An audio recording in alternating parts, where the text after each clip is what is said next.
It's Divas That Care Radio. Stories, strategies, and ideas to inspire positive change. Welcome to Divas That Care, a network of women committed to making our world a better place for everyone. This is a global movement for women, by women, engaged in a collaborative effort to create a better world for future generations. To find out more about the movement, visit divasthatcare.com after the show. Right now, though, stay tuned for another jolt of inspiration. Hello, everyone, and welcome back to the Divas That Care. My name is Candace Gish. Well, thank you so much for tuning in today. We have an amazing guest today. Brianna Coon's back in the house. I'm always excited when she comes back. She is one of my monthly guests that I have on the program, and the reason why I have this amazing young woman is because she teaches us about social media, and I think it's really important to have that kind of a perspective on, how we're dealing with our business, our personal lives or on the internet there. So Brianna comes in and she shares so many amazing tips and tools for all of us.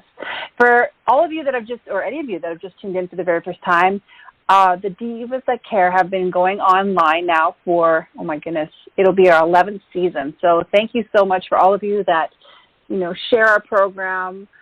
It's because of all of you that we've continued to do this. So a big shout out to all of you. And you know what? If this is your very first time checking us out, go to our website at divasthatcare.com. You'll see all of our recorded programs plus all of our amazing hosts that have been with us. All right, well, let's get started. Brianna, welcome back to the Divas. I love having you back on. Thank you so much. I'm so glad to be a monthly guest on your show and be able to pass on my tips and tricks to everyone that listens. Well, we love them, and I'm always constantly writing notes whenever you come on to the show because I'm like, I didn't know that. I didn't know that. But before we dive into that, would you mind maybe reintroducing yourself to the brand new listeners today? Of course. So as you said, my name is Brianna, and I am the owner of Limitless Impact Virtual Management, and I am a virtual business consultant and social media strategist. So I help business owners with the day-to-day aspects of their business that can be overwhelming and take up a lot of time, as well as educate them on social media and how to increase their visibility to reach a broader audience. I love that. And I think it's a really good thing. We're always been navigating through this virtual lifestyle, I guess you would call it now. There's so much things that are constantly happening. It becomes quite overwhelming because we don't know as business women what to post and how to do it. And you always seem to be able to navigate and really support and help people through that. And I know today your topic was about social media, but with mental health. And I wanted to, we'll kind of dive into that, but why is that really important to you? Well, for myself, I've struggled with my own mental wellness, and it's something that is important to me, and I'm not ashamed to talk about it, and mental health is so important for your overall health as well, and I find, I fit into that younger demographic. I'm 26, so I grew up partially with social media. Facebook came around when I was finishing junior high, so all of that kind of followed me into high school and then becoming a young adult. And I take into account my childhood without screen time and Snapchat, Instagram, and all of those different things that the kids these days are growing up with. And it's a huge component to our overall health. And I've actually been doing a lot of research on social media as well as mental health and how they kind of bounce off on each other. And you can actually go and get a master's in psychology specializing in digital wellness now. Oh, wow. Yeah. So just the way that the world has shifted, it is coming to the forefront that this is something that people are realizing that it is a huge component of our lives, and there's ways to control it as well as learn from it. I love that because we don't really think about the mental aspect of it. For myself, some days I find it's quite overwhelming, and I never know what I'm supposed to be doing. Even though I have a good support system, it's still, I feel like I'm constantly in deep water, trying to, did I post enough? Should I post less? What kind of content do I post? And then I get tired, and I'm like, honestly, I just don't want to do it anymore. Is that kind of what's happening with a lot of people? Yeah, and there's two sides of it. So there's being a business owner and having to post on social media to keep your visibility up high, but there's also another component of it of being a consumer of social media. So being that audience that the business owners are trying to reach. So there's two sides of it. And, myself and you are falling into heavily on the business owner side, where we're trying to increase our visibility online and reach the consumers on social media, and having to constantly think of valuable content, creative content, education to push out to these consumers to get their attention is extremely overwhelming, and it does take a toll. And I actually made a post yesterday that I did take a bit of a break from social media. It was about, I think, a week and a half to 2 weeks where I just kind of unplugged. I didn't post anything. I didn't really go on it. And it was that kind of breath of fresh air that I needed. And it's something that I wanted to talk about because, as we had talked about earlier too, is as business owners, when you have to be constant on social media creating this content, you feel guilty when you don't post. You know what? That's exactly it. And that's something that I've struggled with too. And you kind of figure out, well, where's the balance? So is it wrong to take that break? Or can we maybe schedule it in more often than not? Yeah, and that's one of the things that I find, I still struggle with it in the first few days of taking that kind of mental break from social media. I did feel guilty and I did feel bad, but, you don't have to ask permission, from anyone to take that break. And I find that's the thing that people, being a business owner on social media or a consumer, that there's that underlying kind of pressure to always be on it. And there's the abbreviation FOMO, the fear of missing out, that if you're not on social media, that you're going to miss out on something great, whether it's, a sale, a promotion, someone announcing they're getting married or having a baby or whatever, right?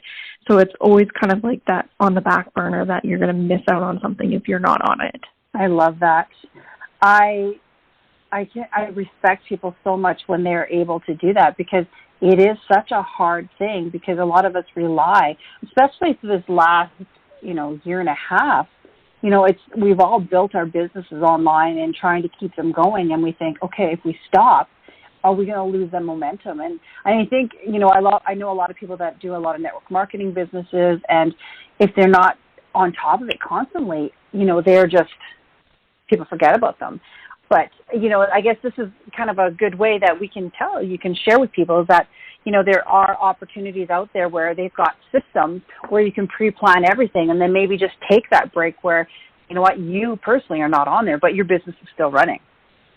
Exactly. And, you can hire someone like myself who's a social media manager who can pre-plan all these posts for you. And you're basically handing over the keys to your social media accounts and saying, you do it. I'm going to unplug and you take care of it.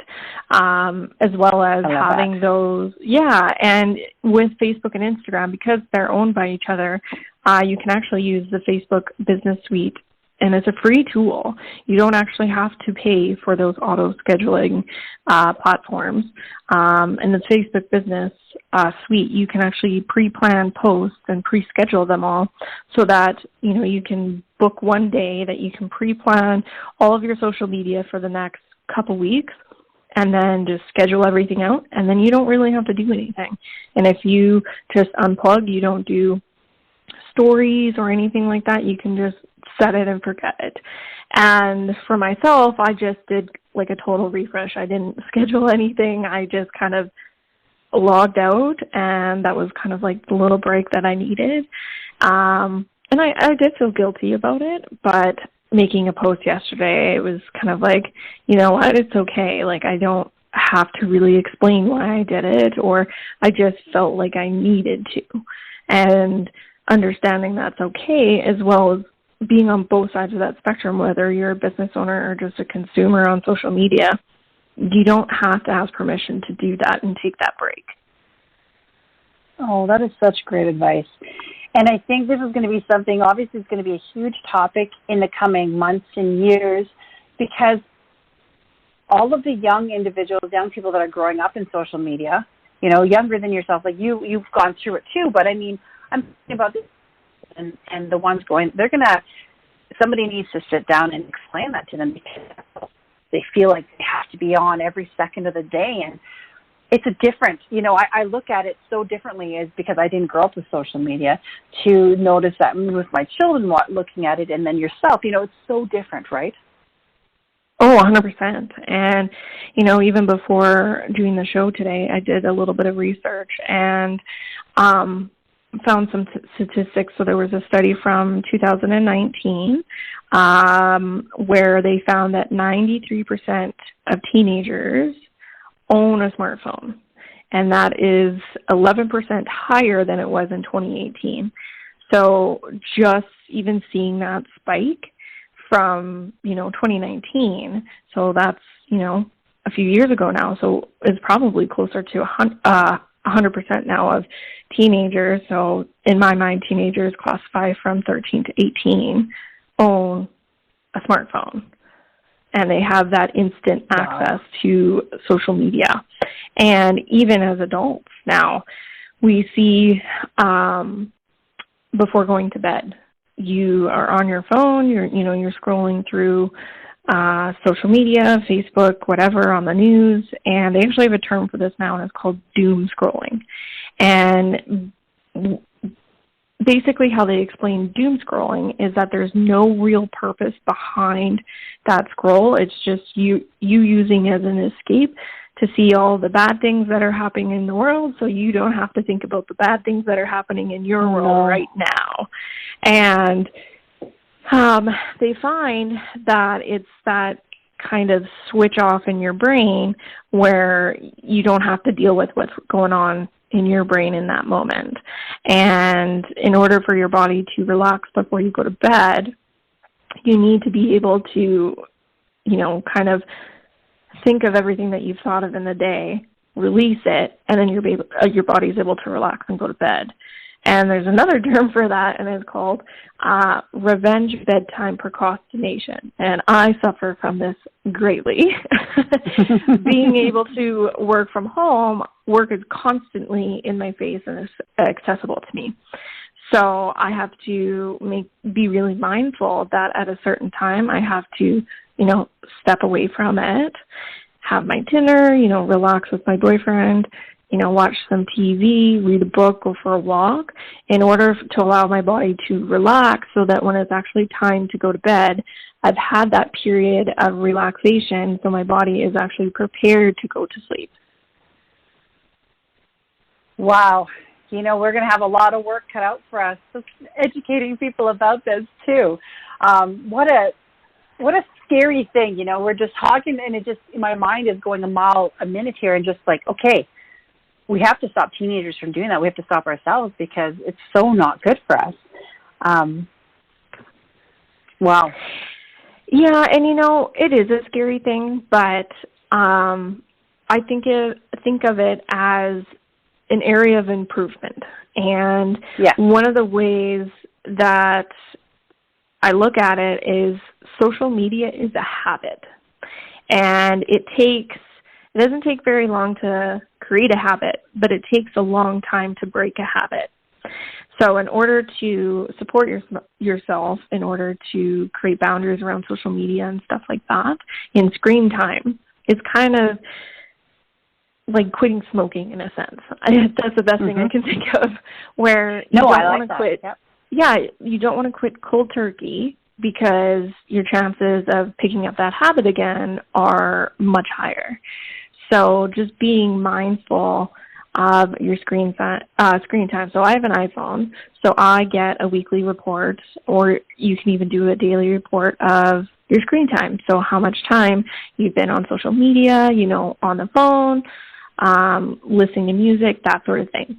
And you can kind of monitor it, as well as in the background of that app, you can actually put time limits on it. So when you hit a certain time limit for your daily uses of social media, for example, it will actually turn that app off so you can't access it. Oh. Yeah. I love that. So you can do little things like that to keep you mindful of your overall usage, and so that you don't become, just mindlessly scrolling on social media. And when TikTok, for example, first came out, that was really bad for me. It was super addicting. I'd spend 30 minutes just scrolling at these TikToks, and I'd be like, oh crap, that was a waste of time. You know what? That's funny that you're saying that, because I noticed the other day that, because we post a lot of stuff on our Instagram, and they have that newsreel on the Instagram now that has similar stuff to the TikTok. And I thought, because I never really got into TikTok, I don't have it on but I'm like, oh no, they're trying to catch you now on Instagram for the same thing. Exactly. That is Instagram's way of competing with TikTok. And that's how they came out with the Instagram Reels, how it's those quick, 30-second videos that are quirky and fun, and it's an easy scroll to the next one. It's amazing. It's how they always grab you. Yes, exactly. And, it's not that social media is a bad thing. Even with everything that's gone on in the last 18, 19 months with the pandemic, the political climate, all the really important issues that have come up in North America as well as overseas, it's constantly on social media. And that's something that I find, if you're just mindlessly scrolling and just reading the headlines, you don't actually know if that information is 100% true or not. So I challenge everyone to, fact check and see if that information that is on social media is legitimately true, or if it's just someone's opinion. And that's something that I've gotten caught into, where I've read a certain headline and, I repeated it to someone and they're like, well, actually that's not true. And then I go and look at it again. I'm like, oh yeah, I just took that as the truth. Isn't that something? And that's all of us. That's something that all of us need to be aware of, because a lot of people don't think about that. They think, oh, it's there, it must be true. And exactly. I definitely I talk to my children about that. It says not everything that you read is going to be true. And I think definitely with social media, we're overwhelmed. And I really like the tips that you've been giving us today, because I think it's really important for people to stop and think, because right now I like that terminology, the doom scrolling, because we don't even really think about things. We just want to get lost. We're so overwhelmed with life, and we just don't want to. And that's our way of not thinking anymore. But there's a lot of negative things that can come from that. 100%. And I'm so grateful to my parents, because, as soon as I got a cell phone, it wasn't a smartphone, but it was just your generic flip phone. They were very adamant about setting the boundaries with the phone. I wasn't particularly allowed to have it in my bedroom at night. I had to stay on the counter downstairs to charge. The whole purpose of a phone was so that, I could walk to school, I could call them if I was in trouble, that sort of thing. And then as soon as I graduated onto a smartphone, it was definitely something where they limited my data usage, and it was only when I was in Wi-Fi areas that I could, go on social media and stuff like that. And that helped create boundaries. And something that I've implemented into my routine the last little while since I took that little break from social media is in the morning, the first thing I used to do typically was roll over and look at my phone to see, everything that I had missed while I was asleep. And so instead now, I wake up in the morning to my alarm and I'll lay there,